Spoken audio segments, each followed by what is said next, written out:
grįžta ir pradėsime pirmasis mūsų laidas po ilgesnės pertraukas. Kalbėsime grinai dabar čia keliose laidose apie sveikatą, apie politiką. Jūs žiūrėkite Facebook'e Matrica Lietuvoje. Dabar pirmiausias klausimas būtų pats svarbiausias, tai kaip apsaugoti nuo peršalimo, nuo slogos. Svarbus veiksnys ne tai, kad šiltai apsirengti, bet ir dėvėti kepurę, jeigu temperatūra yra apie 0 arba žemiau 0.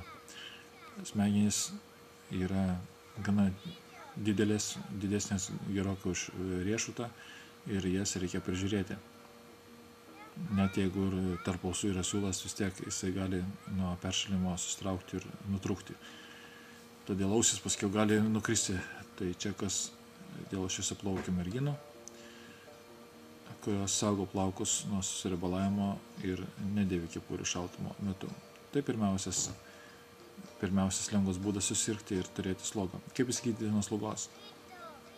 Galite perpjauti svogūną per pusę, abi dalis pasidėkite vakare prie lovos ir per naktį laikykite miegodami. Jūs galbūt išgysite per vieną naktį, jeigu sloga nesisenėjus. Iš ryto abi dalis išmeskite. Jeigu būsite darbe ar tai namuose prie stalo, kažkur turėkite šalia. Jeigu neišeina, tada bent jau kambaryje ir kartas nuo karto jos pakeisti.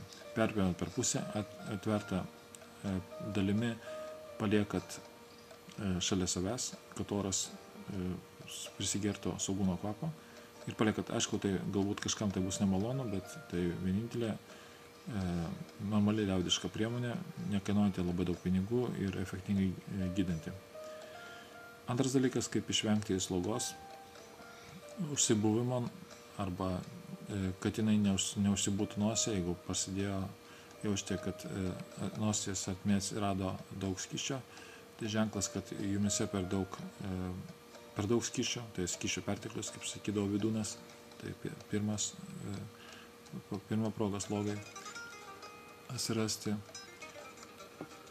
Tai tada tokiu atveju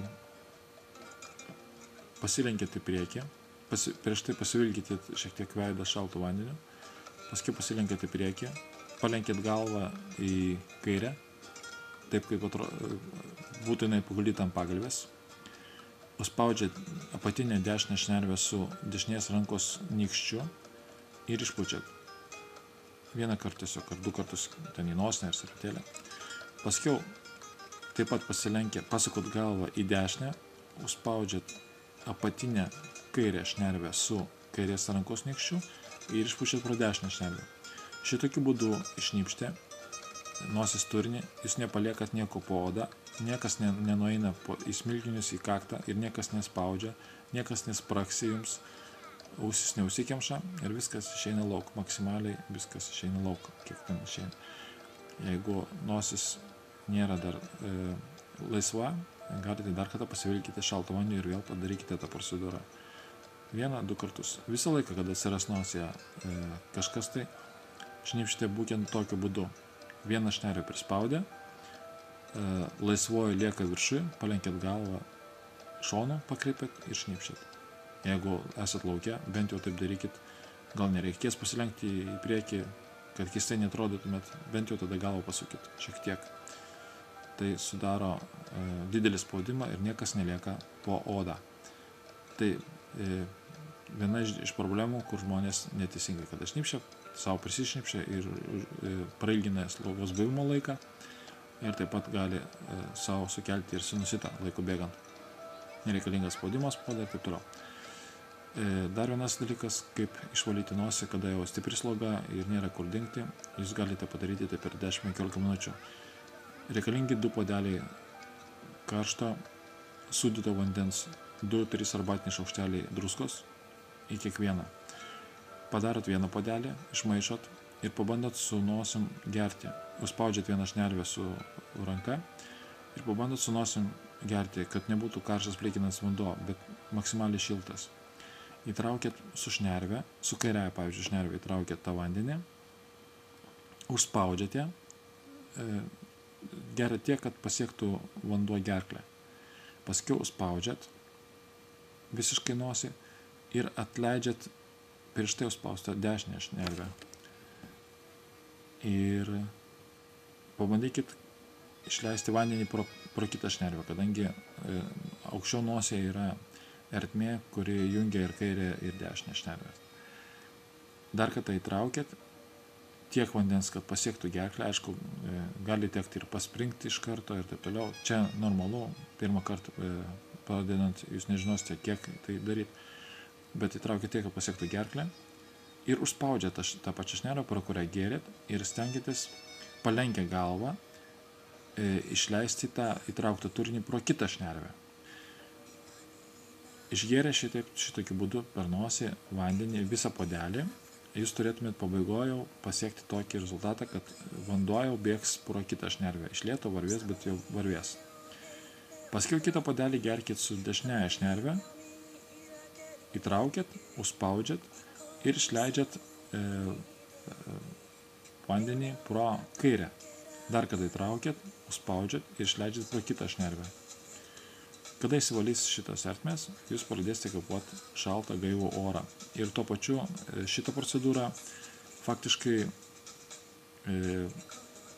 padaro taip, kad jūs visą žiemą jau slaugos daugiau ir neturėsite, net jeigu ir virusas kažkoks siautės. Tai užsidės savotiškas šydas, įsivalys iki galo viskas. Pajausite, kiek jūs anksčiau netekote oro, kaip malonu kvėpuoti ir taip toliau. Bet čia nesustojam, čia tik tai pradžia. Ir užbaigiam šitą pratimą taip. Reikia išnypšti tą visą gertą orą. Pasilenkėt į priekį, rankos už nugaros. Pasilenkėt į priekį maksimaliai, nusilenkėt žemyn, kiek galit, išnypšdami per nosį, per abi šnervės. Galva tiesiai, nepakreipta į šonus. Nusilenkėt žemyn, greitai žemyn, iškvėpėt. Šitokiu būdu. Iškvėpėt. Šiek tiek grąžinat korpusą atgal, paliekat 90 laipsnių kampu, pasukot galvą į kairę ir laikot. 5 sekundės, gal 10, vanduo lašės iš galvos, neįsigaskite. Paskiau pasukot galvą, taip pat korpusą neatsitiesia, pasukat į dešinę ir vėl palaikot. Vėl gali lašėti vanduo. Tada grąžinat, po kelių sekundžių grąžinat korpusą atgal ir vėl su staigiu iškvėpimu per nosį jūs nulenkėt visą korpusą žemyn, kiek maksimaliai galit. Ir iš karto įkvėpėt, atsilenkę iki 90 laipsnių kampo korpusą paliekat ir vėl galvą pakreipėt į kairę, palaikot, į dešinę ir atsilenkėt. Taip darykit 3 kartus, galit, iki 5, jeigu bus to vandens galvoje likę. Galbūt paskiau kada nors jums ištiks dar tokia bėda, kad važiuosite autobusu kažkur, tai apie mašiną, gali išbėgti dar nemažas kiekis vandens iš nosies savaime. Bet tai normalu ir tokiu būdu jūs apsaugosite savo galvą nuo nereikalingų medžiagų nosies srityje ir apsaugote save nuo viruso, taip pat ir kitus žmonės neatnešti namo